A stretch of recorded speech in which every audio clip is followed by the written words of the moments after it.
Hello and welcome to the United Forum. This is your latest Manchester United news, transfer news updates, and your opportunity to voice your opinion of the very first time in Sri Lanka.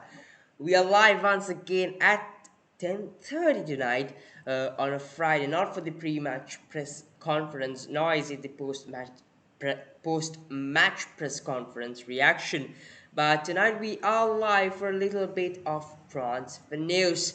And when I say a little, this is quite a little considering Manchester United's transfer activity in the transfer window so far at the moment.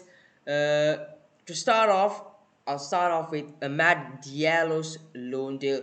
Amad Diallo from Manchester United to Rangers Football Club, which is the Scottish champion. If you don't know who are the Scottish champions, is a done deal. He has officially moved on loan to Rangers to the Scottish champions until the end of this season, which is most likely June, unless the season is held up a little bit for COVID and then postponed. But most likely until June, yes, Amad Diallo is loaned out until June to Rangers from Manchester United. And that is pretty much it, considering United's activity in the transfer window so far. Apart from that, do give me a minute.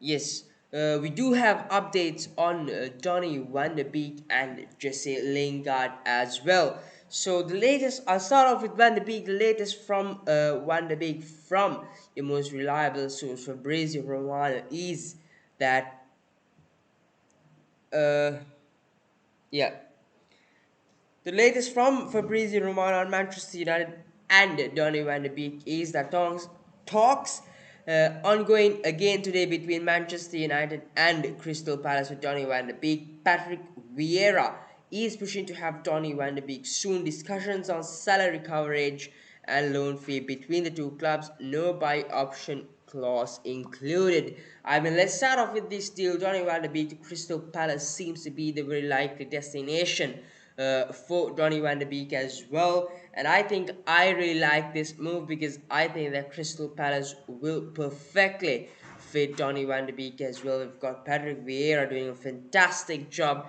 at Crystal Palace. He himself is a midfielder, and I think this is just the perfect manager for Donny van de Beek considering the Premier League as well. We've seen people talk about Conor Gallagher. Why I think Conor Gallagher is so good at the moment is because Patrick Vieira. I think Patrick Vieira is the perfect manager for Conor Gallagher as well, since Conor Gallagher himself is also a midfielder, and the fact that he is also pushing to get Patrick. In fact, he is also pushing to get Donny van de Beek. Is good signs for Manchester United because, like I told you, Patrick Vieira himself is a midfielder, and therefore sending Donny van de Beek on loan to Crystal Palace could just be the perfect move to start things off in the Premier League for Donny van de Beek. Let's move on to the next deal, and that is Jesse Lingard to Newcastle, which seems the likely move at the moment.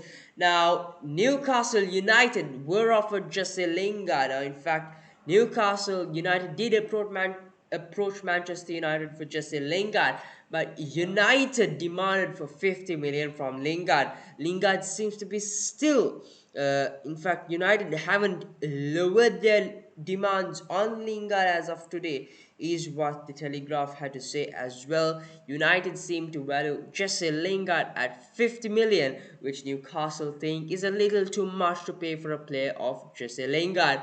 For the Everton and West Everton, West Ham, and Tottenham Hotspur were the other teams that linked to Lingard, and Manchester United seem to be very unlikely to sell Lingard to any of the teams competing for that top four spot, since they are reluctant to strengthen a rival for a top four spot as well, and that is why they were open to sell him to Newcastle, but Newcastle wanted 50. In fact, Manchester United wanted 50 million for Jesse Lingard from Newcastle, and Newcastle did think that it is a little too much for a player of Jesse Lingard.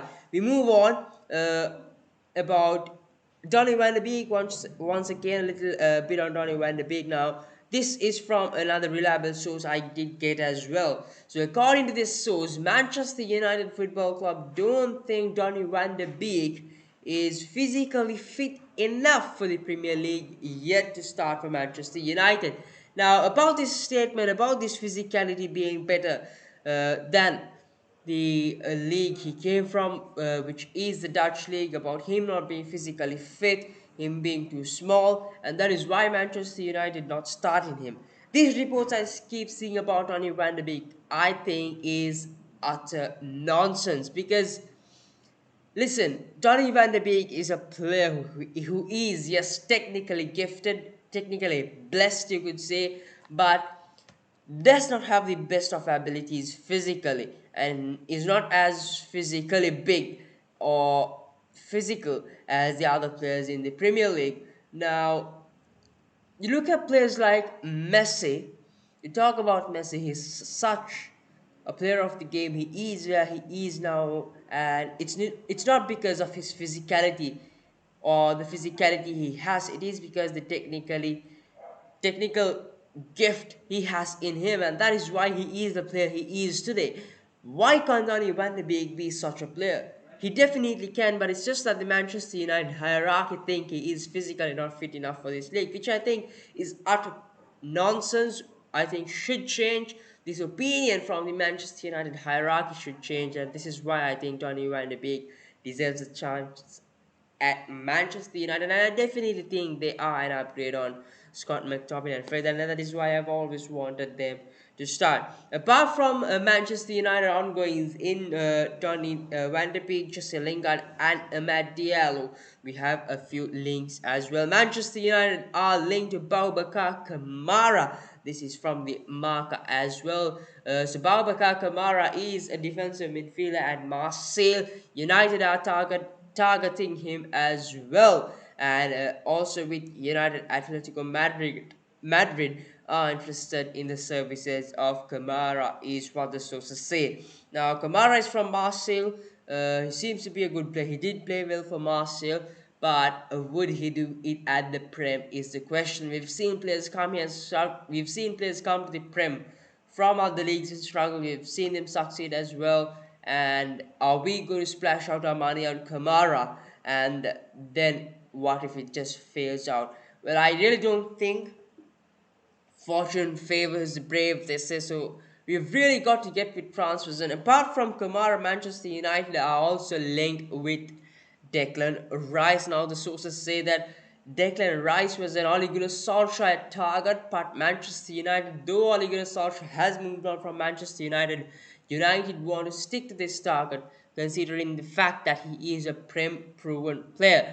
Now, difference between these two players is that one is English and one is not. But I would say Kamara would do quite well at Manchester United. I think, yes, this is the Prem, and I think he would fit in the Premier League as well. He would fit at Manchester United, and definitely it will be an upgrade on Scott McTominay and Fred.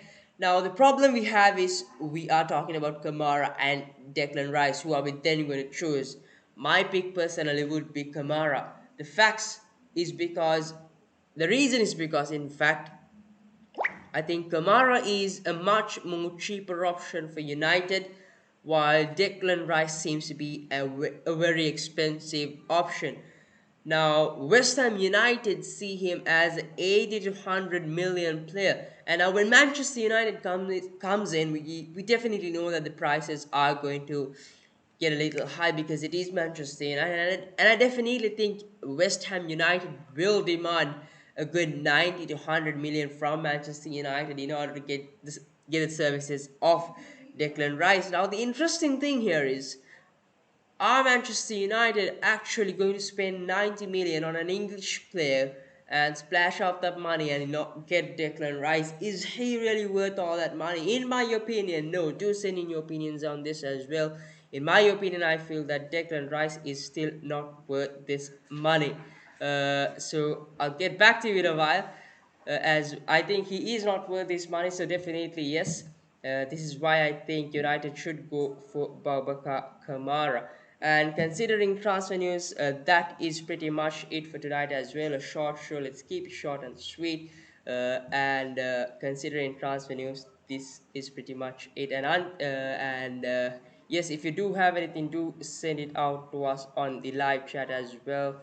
Uh, Yes, I see your comments. You guys are downstairs. Yeah, do come meet me over here. Do come meet me over here. So that's pretty much it for tonight as well. Considering transfer activity, it is not much from the end of Manchester United. Quite down as well. Hopefully, we sign a defensive midfielder, which is very important for us as well. See you again on next Sunday at 10 p.m. for the next show. Yes, it won't be a match reaction and player rating show as well. It'll be another transfer saga show, and hopefully, I have plenty more to talk to you guys about on transfers considering Manchester United. And I definitely think we will have an update on Donny van de Beek. So until I see you on Sunday at 10 p.m. for the next show, have a blessed weekend and a good night. This is United Forum.